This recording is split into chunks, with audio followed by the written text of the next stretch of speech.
republic for which it stands, one nation, under God, indivisible, with liberty and justice for all.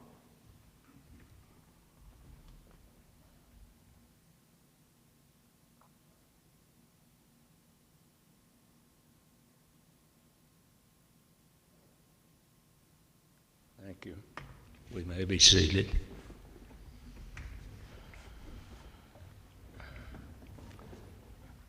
That brings us down to public comment. Is there anyone signed up for public comment? There's one. Approval of agenda. Agenda approval. She's telling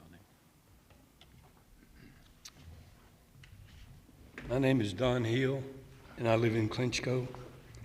Excuse me.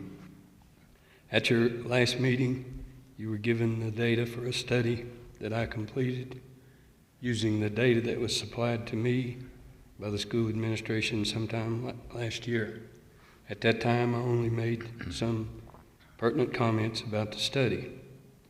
At that time, I asked you to go over the study, and I would be present at this meeting to answer any questions you may have about the data. At this time, are there any questions or comments about the study or its conclusions?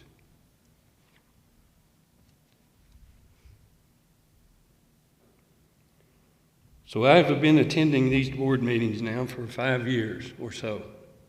At no time did I ever express personal opinions, only well-grounded conclusions about where this elementary school should be located. These conclusions were always accompanied by unbiased, independent, hard data to support them. I've always laser focused on two extremely important factors that should be considered in choosing a location for this school. First and far away, the most important is the safety of these very small children. And secondly, is the financial impact in the form of unnecessary tax increases on the beleaguered taxpayers of Dickinson County moving forward 50 plus years. Failing to consider both of these components will result in negative consequences for the safety of these very small children in the form of increased probability of accidents and fatalities due to longer times on buses and in personal vehicles. And secondly, for unnecessary tax increases to pay for the increased operational expenses over that 50 years as a consequence of traveling greater distance than would be necessary. Selecting the Clinchco site for the location of this school will indeed maximize the safety of these students and minimize any tax increases on the taxpayers of this county going forward. In closing, I will pose a very provocative question to you. If you could save the life of just one little child over the next 50 plus years by locating this school at the Clinchco site, and you probably could do that. I personally don't know how to place the value on the life of a child. Thank you very much for the time to comment today. Thank you, Mr. Hill.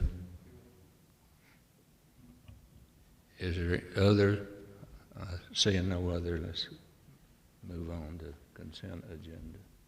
And if I may, Dr. Law, for just a moment, if anyone that is watching would like to make a call in a comment, the number is 276-835-1620, 276-835-1620, if we have anyone in the public that would like to make a comment to call in.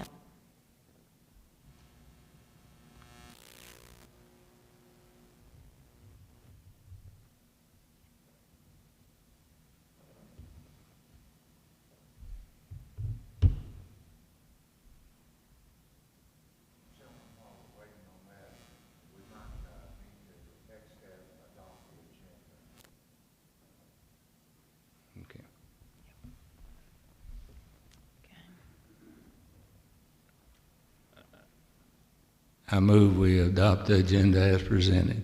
Second. All in favor? Aye. Thank you. Are there any phone calls, gentlemen? No? Okay. All right. Okay. Dr. Lyle, there are no phone calls if you would like to proceed, sir. I'm sorry. There are no phone calls phone if you calls. would like to proceed, sir. Let's move on to the consent agenda then.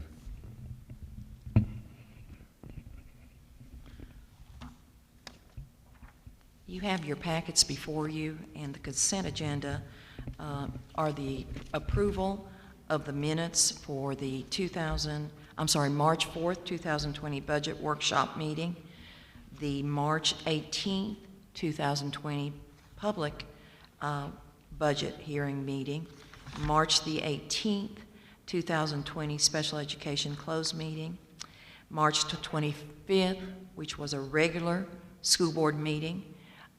We also have the vendor payments check register included, the school construction invoice, school activity funds, and the revenue expenditure summary. We do not have any field trips, of course, to be approved this month. I move we approve. Second. It's been moved and second to approve the minutes. All in favor? Aye. Aye.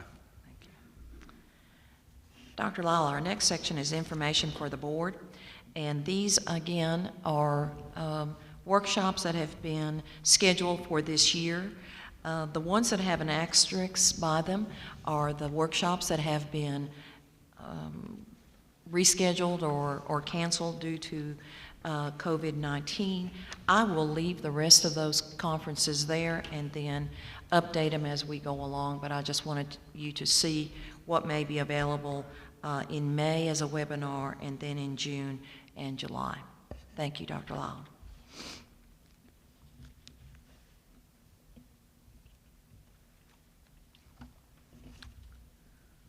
Okay. Moving on to Superintendent Robinson, number 5, if we would.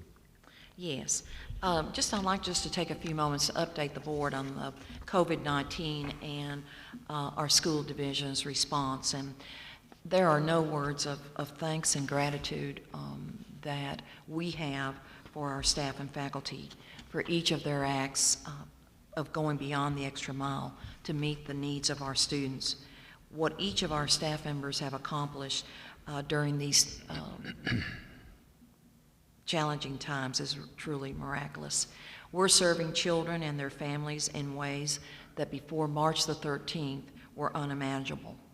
Our staff has proven that together we can and have overcome any challenge, and we are DCPS strong. Since March 13, 2020, our cafeteria staff has prepared 52,661 meals for our children.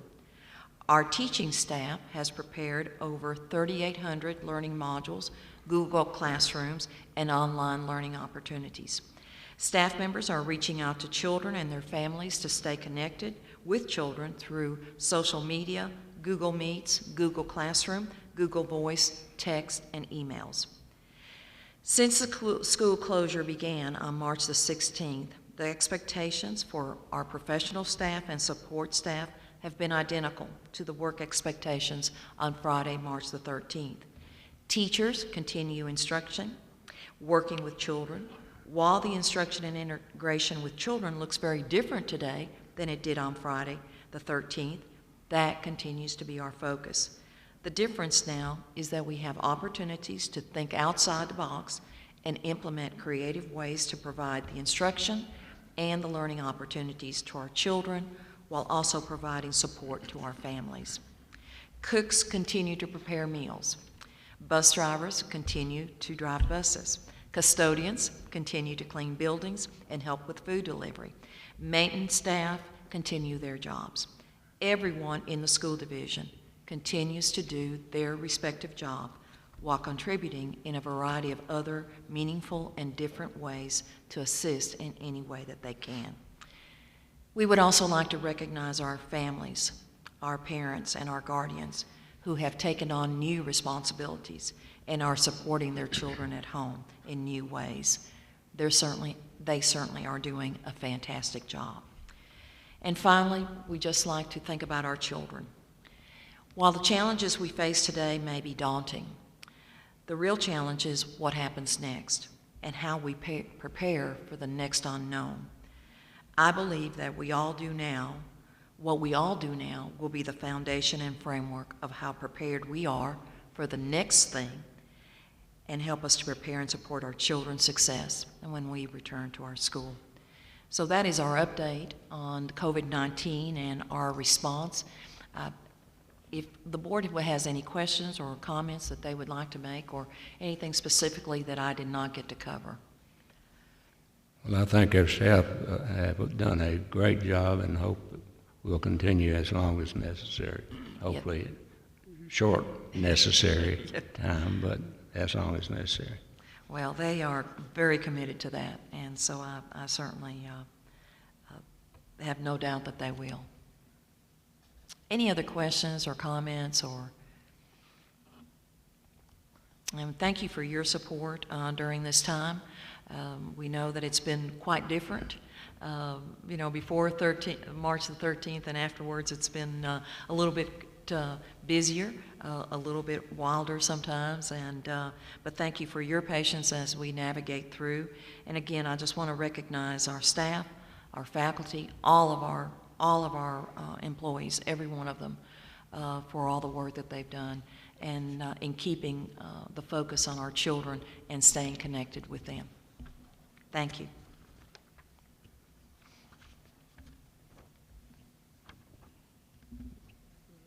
Next item, update on new elementary school and litigation. And I'm going to ask Scott Mullins, our school board attorney, to please update the board on any new elementary updates and our litigation process. Mr. Mullins? Members of the board, in a nutshell, nothing has happened. Since we last talked, we remain in the same place that we've been in for years.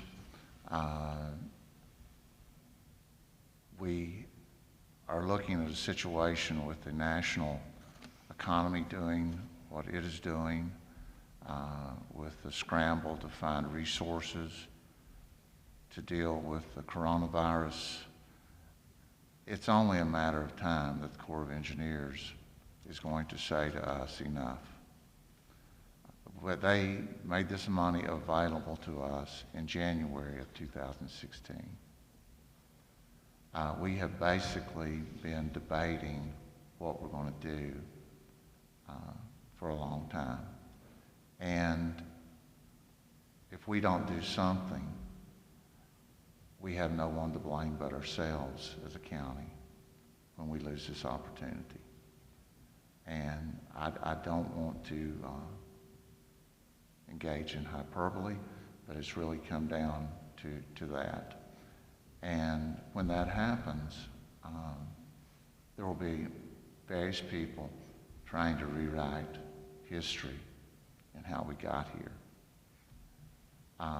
There are people involved that have tried to build this school, and there are people involved that try to keep it from being built, and there are a lot of people that stood on the side and said, I'm powerless to deal with this. And it's now or never. In the next few months, if we don't do something, we're going to end up without the opportunity. And so I don't know what to say other than we all hoped that when the new boards got in that there would be a shift and a change, and we would put lawyers away and we would deal with this based upon common sense and what we as a county can really afford. And that's not working out too well for us. And basically, we hit the pause button when the new boards were elected. And I think all of us, including the judge, wanted to give Dickinson County an opportunity as a matter of legislation and being the legislative branch as opposed to the judicial branch make this decision. But 4 months have gone by now, and we're no further down the road than we were. And I'm frustrated by this. I know that you're frustrated by this. I would just say, to your credit, I was looking at the dates as I was sitting here getting ready for the meeting to start. At your first meeting in January 22nd this year, you asked the Board of Supervisors to meet with you. You asked again on February 25th for them to meet with you. The division superintendent sent out an email asking if she and a couple of the board members could come to their meeting, and that was rejected by them on March 12th. And then at your last meeting, again on April 13th, you again asked for them to meet with you. If you're waiting for the lawyers to make this right, it's not happening. And I know I'm really not critical of you as much as I am this whole process that we find ourselves in and the catastrophic results that are going to come about. And again, when it does, there'll be lots of people trying to say, well, this person was to blame and that person was to blame. But the record is clear with resolutions that since November of 2018, this board has wanted to move forward and evaluate sites, to move forward and come up with contractors who would stand out there and tell you what you could afford to build at these locations. And that has been stopped because the Board of Supervisors and the IDA's representatives will not sign a check. It takes money to move forward to get the contractors to work. And so with that background, we will talk about this more in closed session regarding the litigation strategy. But at this point, I think that we should say that the opportunity for us to work this out as residents of Dickinson County, that's not going to work. And we need to go back to court and ask the judge to give us a judicial decision on this. He'll either rule for us or he'll rule against us, but at least we tried and did everything in our power to move this forward. And that's all I know to do. So we'll talk more about the litigation strategy in closed session. I'll answer any questions you have. Are there any comments for Mr. Mullins?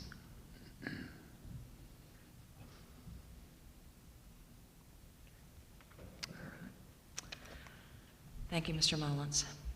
Our next item on the agenda is the discussion of the 2020-2021.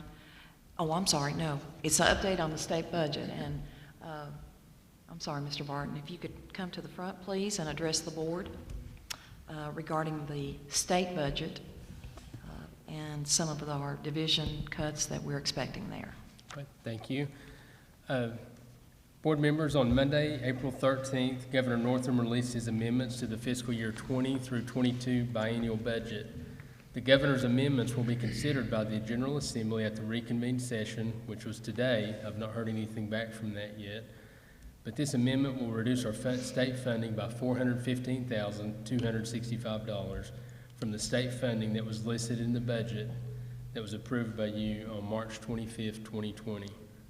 These projected reductions are largely in response to the changing state general fund revenue conditions resulting from the COVID-19 pandemic since the budget was first approved by the General Assembly in mid-March. In Governor Northam's proposed budget amendments, the school counselor ratios were reduced from the budget, reverting back to fiscal year 20 levels. In addition, the following items were unallotted from the budget for fiscal year 21.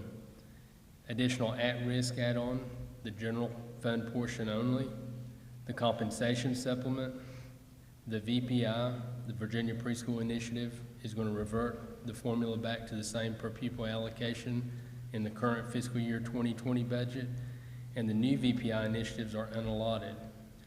On the budget items that are unallotted, funding is suspended, but subject to being released later in the biennium if subsequent state revenue projections approved by the General Assembly allow the new spending initiatives to be funded. So basically, they're not totally cut from the budget, they're just kind of put on hold, and there's still a possibility if things improve with the economy, some of those could be added back over the next 2 years. But we're working on budget revisions based upon this latest information from the state, and we'll keep the board informed of the process.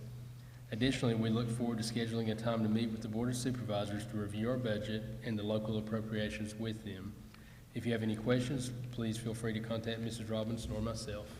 Thank you.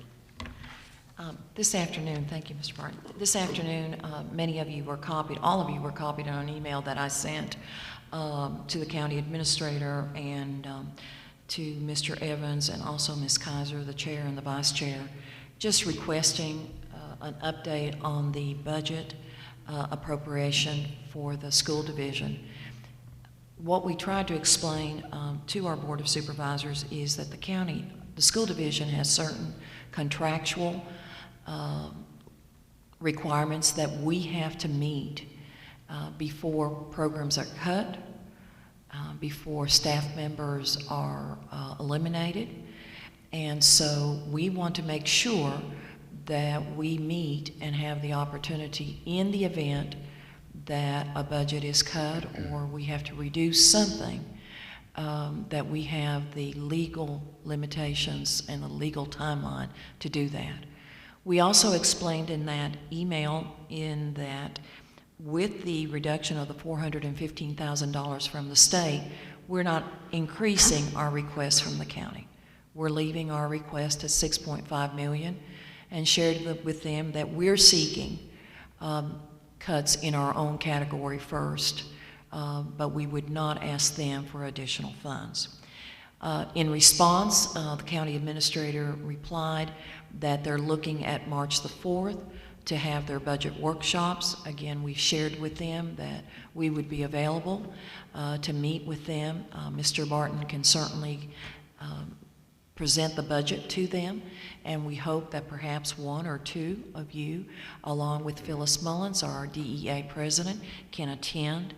I know that the county administrator is very concerned about following the restrictions of the no more than 10.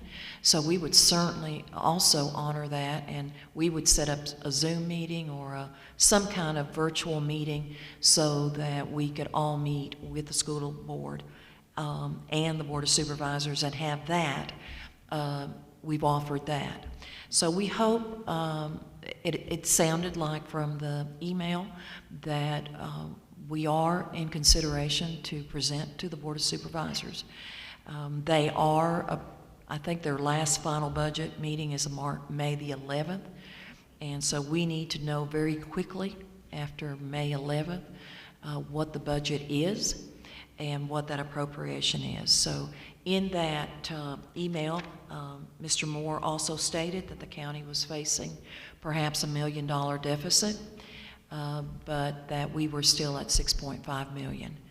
So that is our hope, and as we continue to work through this process, we like to get as much completed with decisions that the board has to make, recommendations to the board, in May, no later than May, so that we can move. June the 15th, I think, is a date where contracts and where staff members have to be informed about any change for next year. We hope that they don't happen at all, but we certainly want to be ready and have to be ready for that.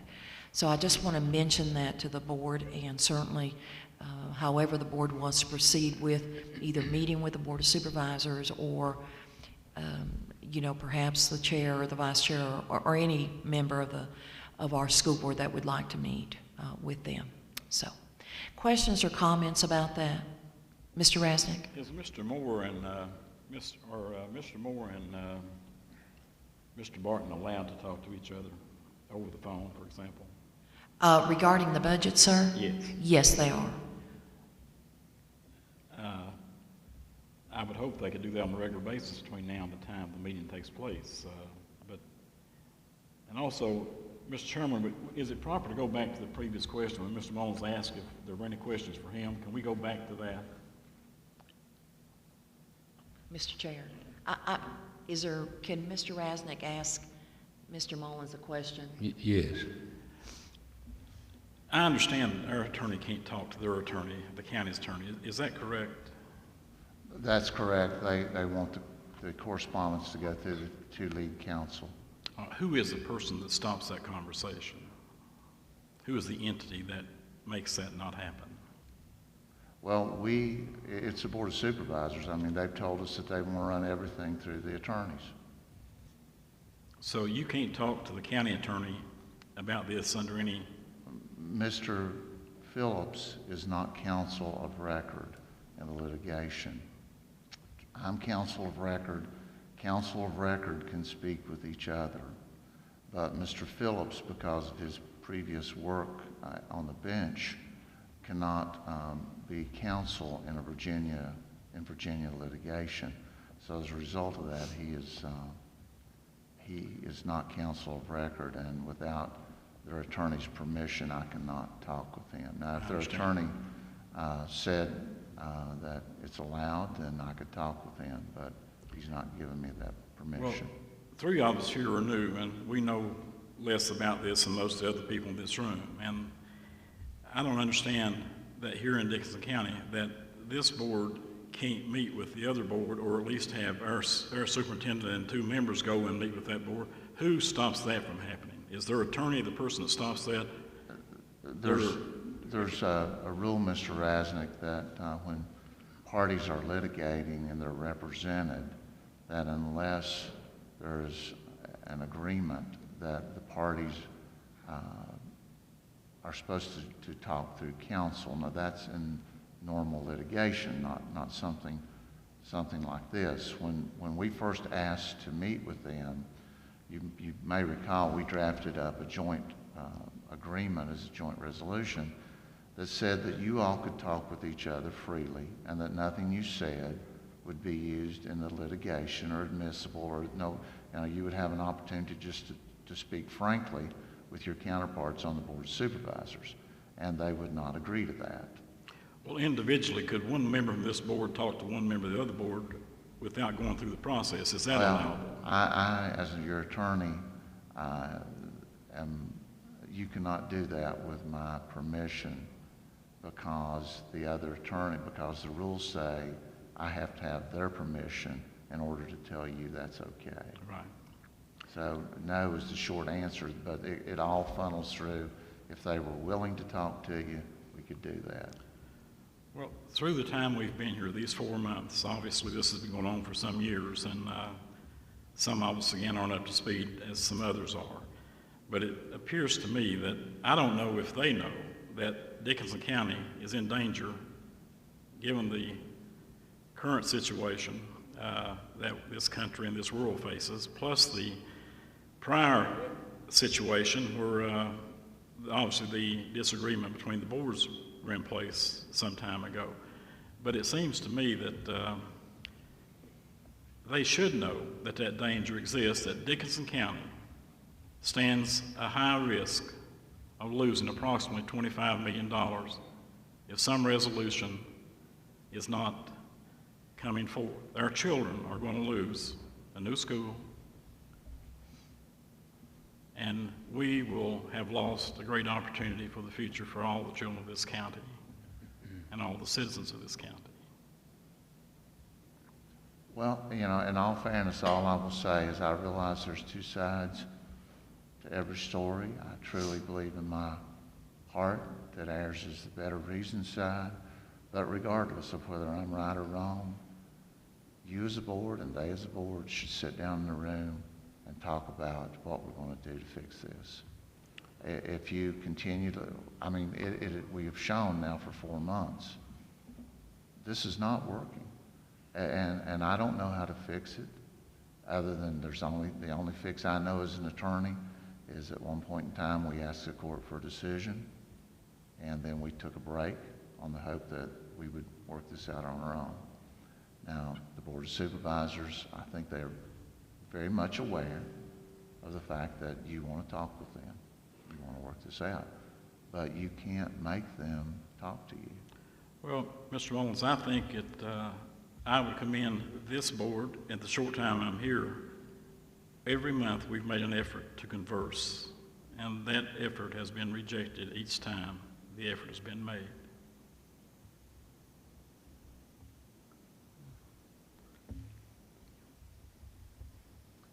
I will go back and say that I do not attribute any ill will to the Board of Supervisors, and particularly the new members who came on the way you all came on.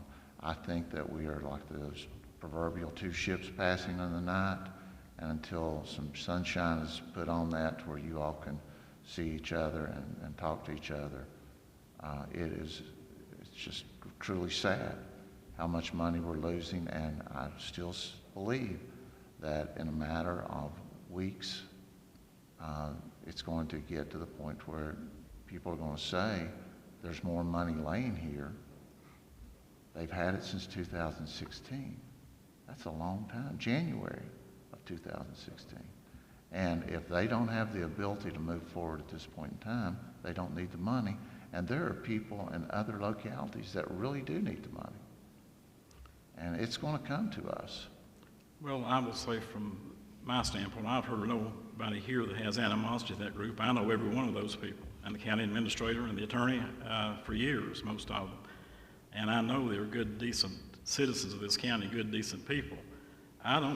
It doesn't seem to me that they are the people that, it seems like there's some other hand involved out here that is going to cause us, in all probability, if this doesn't happen quickly, to lose almost $25 million that Dickinson County has to build a new school.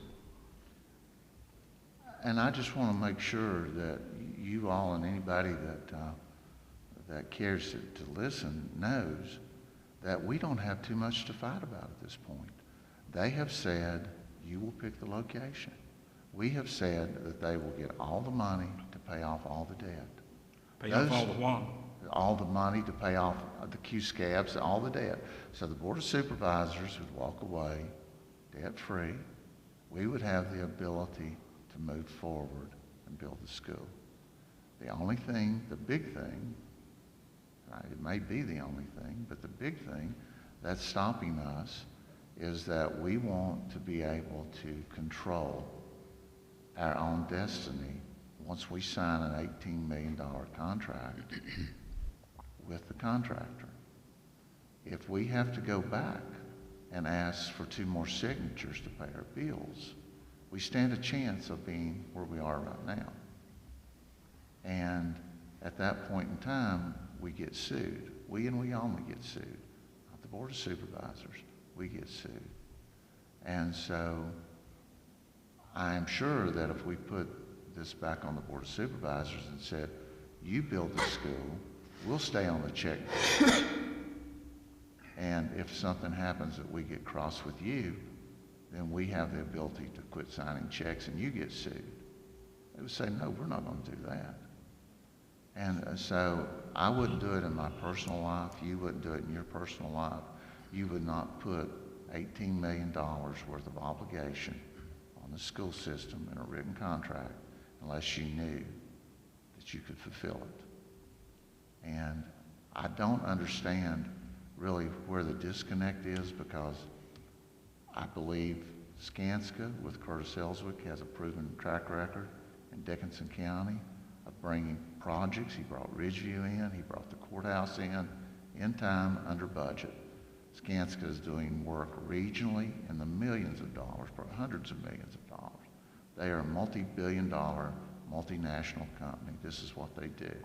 With them and with Mr. Barton's expertise on helping us keep within budget, we have the capacity to do this.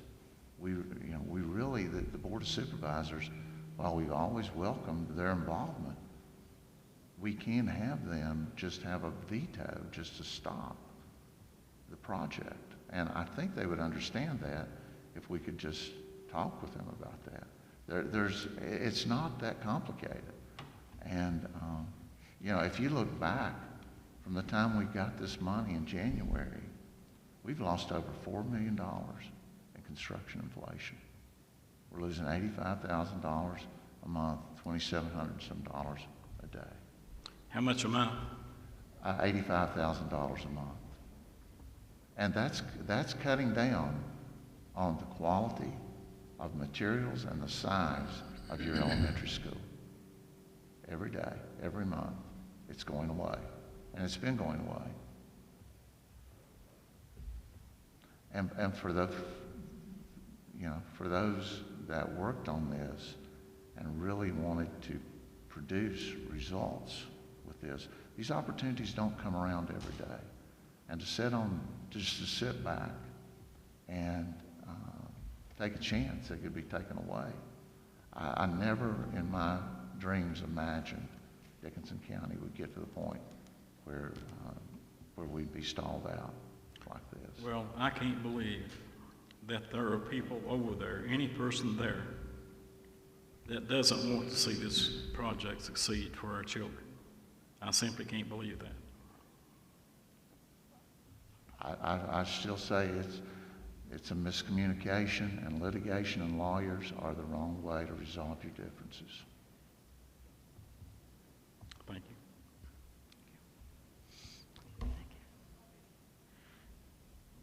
Is there anything else, Mr. Rasnick? Okay. Just on the budget, Mr. Rasnick, you asked the question, does Mr. Barton and Mr. Moore speak? I'm sure Mr. Barton would be available at any time to talk with Mr. Moore about the budget. Mr. Evans has contacted the school board, and any response that we've had for him, we have included you asking about what possible savings there are, or any of those questions since March the 13th. We have been trying to answer him quickly and promptly, truthfully, as we do. That has been the only contact that we have had regarding the budget. Today, because I know that other school divisions are getting appropriations, local appropriations, from their counties, I contacted, you know, our county administrator and board of supervisors and asked them when could we expect to know about our local appropriations. So we hope that on March the 4th, that week, that we will have time set up. I will certainly keep the board informed of that, and if our board wants to participate, we might be able to have us. What was the date? All that was stated in the email was the week of March the 4th. Right. So that's in 2 weeks approximately. You mean May the 4th? I'm sorry? May the 4th, you mean? Yes, sir. What did I say? March. I'm sorry, May the 4th. I'm sorry. May the 4th, the week of May the 4th. Thank you. So we hope that we will have something set up. I will certainly invite the board if they would like to come. We've called special call meetings before, and we can be in a setting like this with a Zoom meeting, and they can be at their board meeting, and we can both listen to the questions and also to any of the comments. So we are really strongly encouraging the Board of Supervisors to meet with us and to allow Mr. Barton to review the budget the week of May the 4th, and then to be available to answer questions. As all of you know, the budget is a difficult item, and you've done an excellent job in trying to understand that. But if someone's not there, or perhaps this is the first time you've seen it, it's overwhelming. So I will certainly keep you involved. The good news is that they are meeting the week of May the 4th. The second good news is that they're willing for us to be there and to present to them. And we hope for the best after that our budget will stay intact.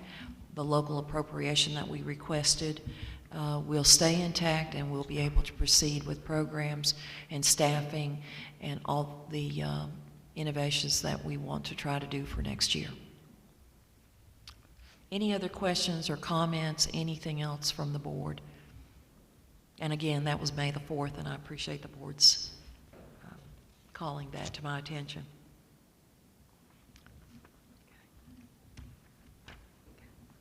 Our next item of discussion is just a short discussion on the 2020-2021. In February and March, when we talked about this, we talked about that in April we would try to adopt a calendar. We tried to, for next year. Of course, then March the 13th came and everything then became a stop. I think the board's direction at that time was that we wanted to try to have input from our staff, from the community members, from students as to when school should begin and vacations and all of those types of things. And we hope that one day soon we will get to that, but before we do, I'd just like to share with you what our discussions have been about the 2020-2021. And what I have been sharing, our leadership staff, our administrative staff, our discussions have been that the school calendar for next year may look very different than what it does this year. I think Mr. Mullins said that we have now missed 55 days of school. Is that correct, Mr. Mullins? So we've lost 55 days of instruction this school year. We hope that we've made a lot of that up with virtual learning and learning modules and Google Classroom and all of those types of things. But the reality is that we were prepared, as many counties, to meet that need from the 13th through the 18th. And so we've learned such a great deal. We also know that our 9th through 12th students had 9 weeks of instruction in the course that they're currently in this spring. And several of those, we had several snow days during those times. So that's a concern. So some of the things that we have talked about internally with our leadership team, our administrative team, but also with other regional superintendents is, how do we try to make that time up? Do we need to extend the year from 180 days to 190 days and then begin those 10 days going back and reviewing, making certain that our students are ready for the next step or the next course or all of those kinds of things. I've asked Mr. Robinson to begin conversations and discussions with teachers regarding vertical alignment so that we know what is it that in the 3rd grade, what is it that a child didn't get to in 2nd grade, and what do they need to know to be successful in 3rd grade, those types of things. In conversations with Dr. Lane this week, our state superintendent, there is some concern about whether we will be able to open in August. If you look at the different models, it appears that in some models the peak won't reach us till July or August. The reports this week have been that the COVID-19 flu will be worse next year, and so to expect a school closure. So part of that conversation is also, if we begin, we may have to begin virtually. We may not have children at school, actually, but we may have to be checking out devices, giving flash drives. Our staff moved to a virtual contribution of lesson and instruction. Gosh. And so I guess someone didn't like that statement there, virtual, but there's just a lot of things that we are contemplating. So I wanted the board to be aware of what the internal discussions are, and we will have recommendations for you in May as to when we begin school, what date. The recommendation will probably be Plan A, Plan B, and Plan C. Plan A is if we actually get in there. Plan B may be if we can only do this virtual. And I think Plan C is going to have to be either way, because suppose we get into school, 3 weeks later, we're closed again. Then what do we do? So a lot of those different types of things. But the big issue that I think we all are beginning to realize is that the next school year may look very different. It will look very different. We are going to be looking at, that gap that children have between losing this instruction and getting it through all the different means that we tried to blended instruction, and where are they next year. So I wanted to leave that with the board for your thoughts, your guidance, your leadership as you think through that issue, and as we talk individually or in groups of two, what your thoughts are on that. And then for our internal and leadership and administrative staff to be looking at plans that we can present to you next month. So that is, I know that many of us thought that we would love to have input, and perhaps maybe we can at this point, but perhaps the options for next year are not what they were before March the 13th. So, questions or comments about anything there?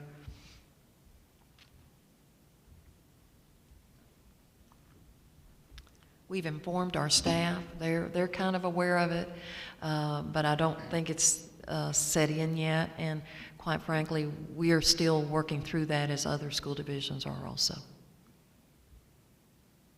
So the options are possibly to extend the school year next year, provide more remediation after school, provide devices to our students, those that do not have internet service, and we'd love to have a discussion with the Board of Supervisors, because there are areas in our county that do not have internet access. And while we now have internet access in each of our schools, it may mean that we provide that access on a bus, and we take a bus to a certain region and try to provide access, internet access there. We have children with special needs that we need to meet the needs of. So a lot of different issues going on that we're going to have to very quickly address, that this board will quickly have to address.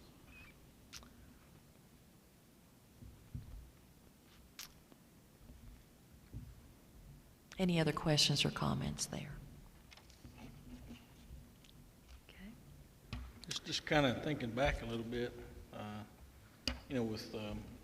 know that we've got Google Meets, and that's been one way that a lot of folks are communicating with kids. Yes. I know that Google Meets gives you the opportunity to record those things, so we could almost work backwards in it, record those, download them, stick them on a DVD, which would do something for our students who do not have Yes, sir. internet access, and they would still get the same product that was being put out for those Absolutely. for those students who do. I guess you're right. There's not going to be any sort of nobody's going to know what school's going to look like next year, even Absolutely. days. I'm just throwing this out. It's not that I'm advocating for this, but the thought kind of hit me as you were talking about days, and then we're looking at maybe closures next year and those Yes. kind of things. Of even, like I said, I'm not that I'm advocating for this. You about blew the speaker up a minute ago. I'm really about to blow it up. Of maybe looking, as we're looking at choices here, of a possible year-round schedule, with those built-in breaks kind of in between. And if we got lucky that our two-week break throughout in the middle of the year happened to be during one of those times, it might be possible. That's certainly So, it. I don't know, I'm just throwing that out there. I think everything is on the table, Mr. You know. Hicks. I truly do.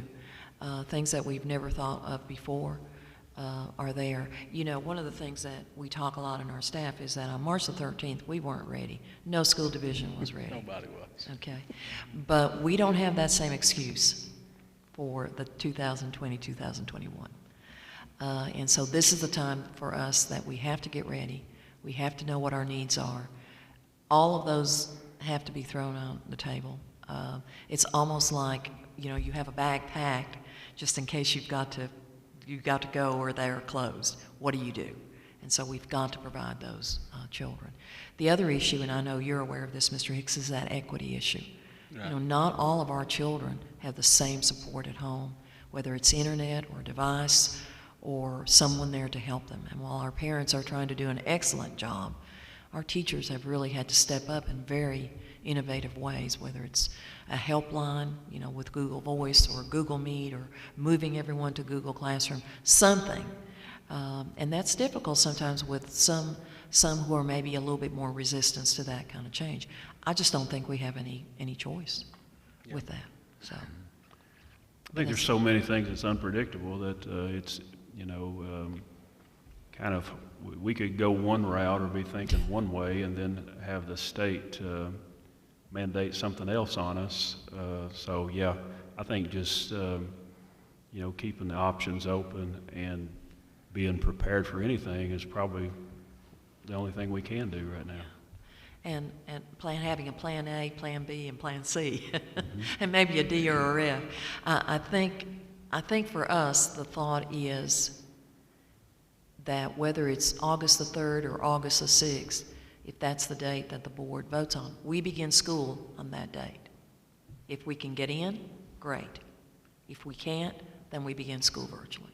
And I think that's the mindset, that either way, school begins on a date, and we've got to be ready, and our students have to be ready. I didn't hear that one part. You said if we do not get in, we'll do what? No, I said, I think the mindset, Mr. Rasnick, is that whatever the date is that school begins, when the board votes on that calendar, say it's August the 6th, and for some reason, you know, we're in the middle of a peak, you know, we're in self-quarantine again, whatever the issues are, we still begin on that date. Do you feel we can meet the challenge of keeping our children up to par, given the other options we have, if it's through technology or through the packets? Are we capable of doing all that for every child in our division? We have no choice. We have to do that for every I child in our agree. division. We can't let these children lose a year of their life. We absolutely have to. And that's another issue. That's another budget issue, okay? And that's why, you know, today I reached out to the Board of Supervisors and said, you know, what is your thoughts about our budget? You know, we believe that the state is going to provide some funds for that, but we have no choice. With the equity issues, we cannot give one child a device and another child not a device.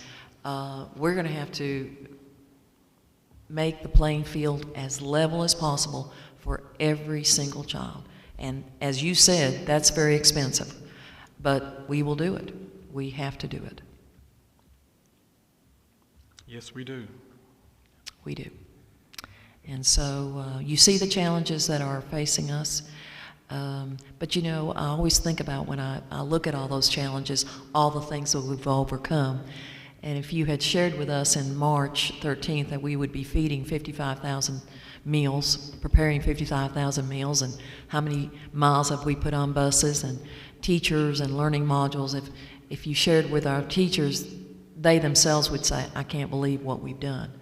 And so we try to look at there's been a lot of good things that have come from this, and we just want to build on that and continue to do the very best that we can for our children.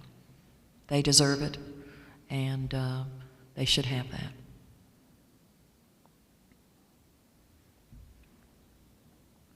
Other questions or comments? So next month, we hope to adopt a calendar. I always just say maybe, but that is our plan, and then to present to the board for your recommendations and approval, a plan to continue with instruction and new learning for next year. I see Mr. Setzer is here, so I'm going to ask him. No, I'm sorry, Miss Edwards. Discussion. Oh no, I'm sorry. Wait just a second. It'll be H. Number H. H, I'm sorry, VSBA policies. Mr. Setzer, you were correct, I'm sorry. Thank Thank you, Ms. Robinson. Mr. Chairman, members of the board, Dickinson County Public Schools subscribes to the Virginia School Boards Association legal services. We rely on them for revisions and the development of our policies. Before you this month is policies that were released, revisions of policies that were released back in February. You should see a Group 1 and a Group 2. Group 1 policies have no changes in the text of the policy. The changes are just in the legal references or legal updates at the bottom of the policy. It is our recommendation that these be adopted as presented to the board unless there's any questions for Group 1. You received these policies last week. If you do not have them before you, so if you would like more time to look at them, we can table that until next month. Will that? Do they not have? They don't, because we don't have our, I got it in email, so. everyone got an email. Right. Yes. But they don't have them with them right now, Mr. Setzer. Okay. I guess we'll have to table. I don't know if they don't have them to review. I've already reviewed. I don't know if anybody. Unless else the has. board has reviewed them in their emails, and I'll leave that up to them. Yeah, we got them on the computer. Yes, and yes. I reviewed them. They did. They received them last week. Okay, we're at the board's mercy, I guess. What do we want to do?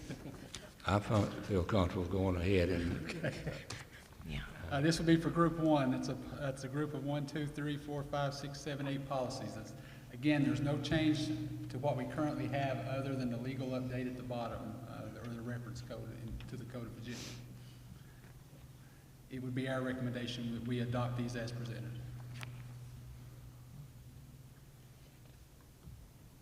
We need a motion on that. Yes, sir. I'll make the motion. Second.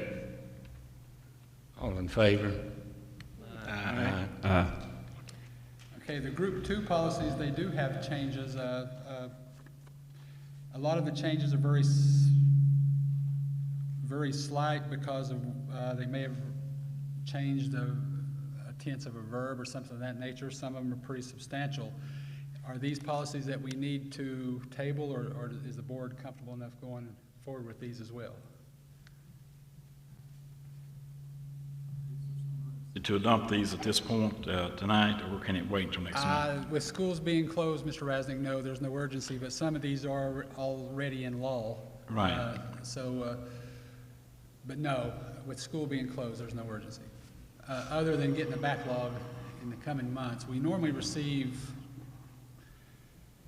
3 or 4 updates per year. This is the first one we received this year. We'll receive another one next month. It's just a number of policies will be coming forward. Well, I'm fine with it myself. I read them, but I certainly didn't take time to memorize them. There's No, a you bunch wouldn't. of stuff there, yeah. You wouldn't. So the board has 2 options with revisions to, is to table that and review it again for next month, or adopt them as I'm presented. fine with it now. Go ahead. I motion that we go ahead and approve them tonight. Second. And we just, there was a motion. Second, Yes, sir. all in favor? Aye. Aye. Didn't hear the Thank you second. all. Thank you, Mr. Setzer. You also, Ms. Edwards, if you'd like to come to the front, please. This is our approval of our special education plan and career technical plan.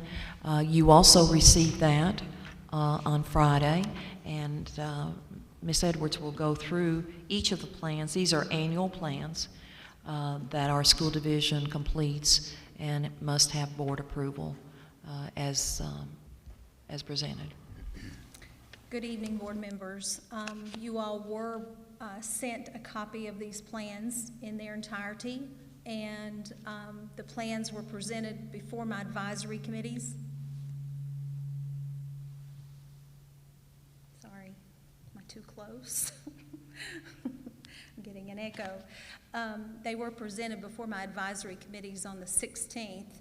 We had our first phone conference advisory committee, and I had very good participation. So the plans were presented before them with their approval, and presenting the plans before you tonight.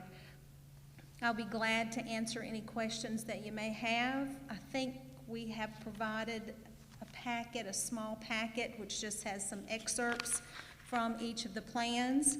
If you would bear with me just a moment, I'll go over those with you quickly. First of all, the Part B, Section 611 flow-through special education grant budget and application for 2021 was prepared based upon last year's allocation. We had the last year allocation of $528,159. We have not received our allocation for this year, so we have to prepare our budget and our plan based on the allocation from last year. So that's where the amount came from. The Part B, Section 619 preschool education budget and application for 2021 was also prepared based upon the allocation from last year of $30,803. The final allocation for our special education budget will be received sometime in July. We will then go back and make the revisions to the budget, and I will share those with you as a board. If you have a packet, there's a page 11 that was given to you that has a budget summary page. And does everybody have that? Is it okay? Do you want me to go through that? Okay. Okay. First of all, if you look at Code 1000, the bulk of our budget for our special education plan is in salaries. And if you look at that Code 1000, you see that we have $351,241.34. If you also look at that same line, you see that there's a proportionate set aside. Each year, we're required to determine an allocation to set aside for our parentally placed homeschool students. And the amount that we're required to set aside this year is $7,783.40. So our total budget in Object Code 1000 is $359,024.74. And then if you look at Code 2000, the benefits section, $52,281.74 is allocated for benefits. Purchase services, and that includes any services that we purchase outside of our hired staff, is $95,352.52. Materials and supplies, we do give our staff funding each year. They get about $250, and then we purchase some equipment as needed for our staff. That's $21,500. So the total budget for our 6B special education budget is $528,159. And then the next page that you should have before you is our preschool, our 619 budget. And you'll again see a summary. Again, most of the budget is in Code 1000. Salaries, that's $20,051. Purchase services, $4,547. Materials and supplies, $6,205, for a total of $30,803. That is a summary. I'll be glad to go through as much of that as you would like. Or if you have questions about the plan that was given to you, I'll be glad to answer those questions as well. Any questions about the special ed? Anticipated to be filled. In other words, will they fill this amount? Will they? Yes. We will still get our allocation that is federal funds, and we will still get an allocation. Our child count is up just a little bit. We're at 371 as of December 1. So we're up just a little bit in our child count, so we may receive just a small increase in our allocation, but we're not expecting a decrease in the federal allocation for special education. But essentially the same, right? Essentially the same. If there are no questions, we're requesting approval of the Part B, Section 611 flow-through special education and Part B, Section 619, preschool grant applications and budgets for the 2021 school year as prepared and presented. And I will need a motion on that. I'll make that motion. I second. It's moved and second. All in favor say aye. Aye. Thank you. The next plan that I have to present before you, budget and plan, is our career technical application for 2021. Again, the amount that was included in the plan that was sent to you in email was based upon our allocation from last year of $60,873.16. Again, when you look at the summary of the budget, which you should have, the summary of the budget is on page 57. It starts an explanation of the budget. Perkins funds is primarily used to purchase equipment. And if you can look with me on page 57 in your handout, you will see the bulk of that budget is $45,043.99, and that's to purchase equipment. You cannot purchase consumable items with Perkins funds, so the bulk of our money is in equipment. There's some other pots, small pots, that are available. One is for professional development and other activities to support our teachers attending conferences and workshops, and that's $4,000. We also have $1,500 set aside to provide academic supports for our students in special populations. And then at the bottom of the page, you can see we have $5,000 to provide industry certifications and exams for our students. We do get state monies for industry certifications, but we always use that money up. So once that money is expended, then we can use our Perkins funds to pay those industry certification exams. Those exams are very expensive. When you look at a nursing exam, you look at your State Board of Nursing exams, you look at your cosmetology exams, some of those are very expensive, and it doesn't take long for us to use up those funds that are set aside. We also have some money on page 58 set aside. We have $1,785.52 and $500 to support students that attend CTE organizational events, state competitions, and etc. When we do that, we can only support students that are classified in our special populations. We cannot support the entire group that's attending. And so when we have those requests from our teachers, we have to look to see if those students are in special populations, and then I can only reimburse that amount through our Perkins funds. So that's why that amount is so small. So if you would turn with me just as a budget summary so that I could go over it with you quickly, on the last page of your handout, which is page 63, you will see how the budget is broken down. First of all, Code 1000, we only have $3,043.65. We're allowed to take 5% of the budgeted amount to pay the salary for the CTE director. So that is the amount that is allocated for the CTE director. We also have purchase services, and that's $10,285.52. And then we have indirect costs, $2,500, and that can be used for anything that we need related to CTE, and you'll see those items identified in the budget summary that I just went over with you. And then Code 8000, you'll see is the bulk of our money, $45,043.99, for a total of $60,873.16. Any questions about that from anyone, or would you like me to go over more of it, or do you have specific questions for me? If not, we're asking for your approval of the Carl D. Perkins Career and Technical Education Plan and Budget for the 2020-21 school year as presented. And again, I will need a motion on that. I'll move to approve. Second. Thank you. Everybody second. Need a vote. Motion and second. All in favor say aye. Aye. Thank you. Okay, thank you, Ms. Edwards. Our last agenda item is a approval of surplus property, and we have a person who's interested in purchasing this.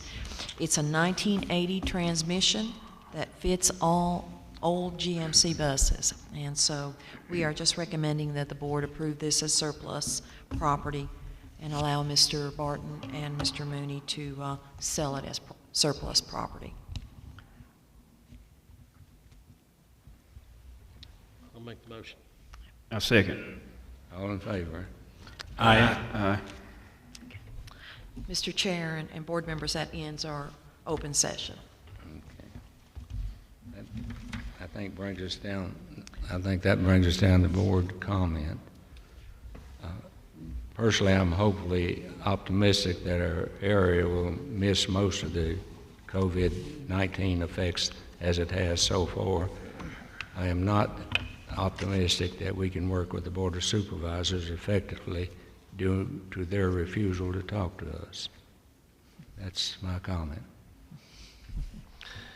Well, I think with the COVID-19 situation that our school system's done a very good job, all the way from administration down to the teachers themselves. And so I think that we're actually still blessed that we don't have any diagnoses in Dickinson County yet. So I just look forward to the next coming meeting. Thank you. Well, I'll echo Rick and say how impressed I am with what we've been able to do, our staff's been able to do as far as feeding kids and those kind of things. Not to brag, but I just recently scored a non-paying full-time babysitting job. So I actually took 2 kids through the line today, and those folks were very professional. And the guy at the end going to take care of them really made you feel welcome, you know. My niece stuck her head out the window and made sure she said hi and those kind of things, and it was really pretty nice. But you know, I'm still optimistic with us being able to, at some point in time, to work with the Board of Supervisors. You know, I think the leadership that our faculty and staff has done with their response to COVID-19 is really impressive. And you know, I feel like that our 2 boards now, it's a time for us to step up and cooperate and work together the same as they have for the benefit of our kids and for our community. So, you know, we need to do that for the litigation process. We also need to do that in the budget process here. You know, I know they've got their own problems as well, even if maybe looking at $1 million deficit. You know, but we do need to get this kind of moving along, if nothing else, just for the human factor, because our staff needs some kind of reassurance at this point in time. Those dates and have been able to give them notice and those kind of things are real hard dates. And you know, if we had to make some hard choices, we need to get out in front of that as quick as we can, just for the human element of it. Yes, I agree. I think our staff and all those folks have worked so hard together from outside to come to make this happen in a good way under very difficult circumstances. Our families are suffering out here, and we all know that. They are all across this country. And it's my sincere prayer that our kids and their families and all the caregivers are all well and doing well and can get through this in a good way, and all of us. And I do say that I don't remember that I prayed for everybody across the world, but you know, this is a time that I feel like it's quite appropriate for us to do that. I got to see firsthand the interaction between my granddaughter in kindergarten and saw the work that my granddaughter in the 3rd grade got to do. And the Miss McCoy Facebooked with my granddaughter Millie, and it was precious. Millie looked at her, and you could see Miss McCoy there, you know, on the big screen. She said, "Miss McCoy, you're the best teacher in the whole world." And that kind of gave us all a good feeling. I'm sure it did Miss McCoy. I had the opportunity to work with her many years, and she is an excellent teacher. And I applaud all teachers out there for the packets and for the work they're done online, the phone calls, and to the parents, and every interaction you can have. It's just we've been blessed beyond measure, even with all the difficulties we've had. I would also like to say this, and Mr. Mullins, if I say anything out of order, you might correct me. But to all those people out there on the Board of Supervisors and the attorneys and whomever's out there that is in this struggle with us for whatever the reason. 3 of us have been here 4 months. We've not been here long to struggle with anybody, basically. And the other 2 gentlemen are 2 fine gentlemen. And I don't think there's any struggle in them. We all want what's best for these children. And I can't see what divides us. I heard Mr. Mullins say that they get debt-free. The Board of Supervisors get debt-free out of the other project if they do this. And there was something else you said was a benefit to them. I don't recall. Basically, they would go away debt-free from this, and then we would not increase the budget or do anything that would otherwise involve them in this process. Well, if I understand this correctly, what time I've been here and been schooled by the folks that are here to provide that information to us, the Board of Supervisors will leave debt-free. Is it appropriate for me to talk this? Okay. The budget cannot be increased or decreased. The amount of money is there. The Corps of Engineers has it there now to give to Dixon County Schools to site and build this school for our children. I can't see what is dividing us, what is out there that someone thinks we're going to do to upset it. It's like Mr. Mullins says, there's no borrowed money in this. Like in the first project, you had the IDA, you had the Board of Supervisors and the school board, all 3 signing checks. This money is there. There's no need to have 3 check signers this time. Common sense dictates that it be done the simplest way. Everybody gets to review the bills. These folks have shown in the past their expertise at handling this. What was the budget on Ridgeview, the total amount? $73 million they were part of with the partners they had. They have demonstrated their ability. And you sign a contract, those people have to be on their side equally competent. They have to get a bond out there. Their work has to be guaranteed and at the price agreed to. We're losing $85,000 a month on construction costs. We can't afford to lose anymore. I ask us, please, let's come together and let's do the right thing for these kids. Let's not continue this anymore. Let's come together and do the right thing. I'll just say, the trying times that we're navigating through and having to learn on the fly. I just appreciate all the staff members that's worked so hard through this. I got to see it firsthand a couple of weeks ago, and it was labor. It was hard work that was going on up there that day, and everybody was working together as a team to do the best that we can for the children in the county. Appreciate all the instructional staff having to adapt to a new world in terms of how they're interacting and teaching and learning with their students. I've seen that firsthand also with the teachers that have kept very diligent contact with my own child that's in middle school, and all of his teachers have done a fantastic job, and just talking to other parents in the community, everyone's just very impressed with all that's being done to stay connected with their kids and make sure that all the effort is there to provide as the best possible instruction under the circumstances. So it doesn't go unnoticed. I appreciate everything that's being done. Thank you. Very good. If there's no other comment, pursuant to Section 2.2-3711, Paragraph A of the Code of Virginia, I move the board convene a closed session for the purpose of discussing employment issues related to coaches, resignations, employment recommendations, requests to post-advertise, senior trip fundraising trip funds, discussion of appointment in terms of superintendent, certain contractual matters, to consult with legal counsel and receive briefings by staff members pertaining to actual litigation with Board of Supervisors and the IDA regarding the location of the proposed new elementary school pursuant to Virginia Code Section 2.2-3711, 22.1-60A127. So moved. Second. All in favor? Aye. We're now closed session.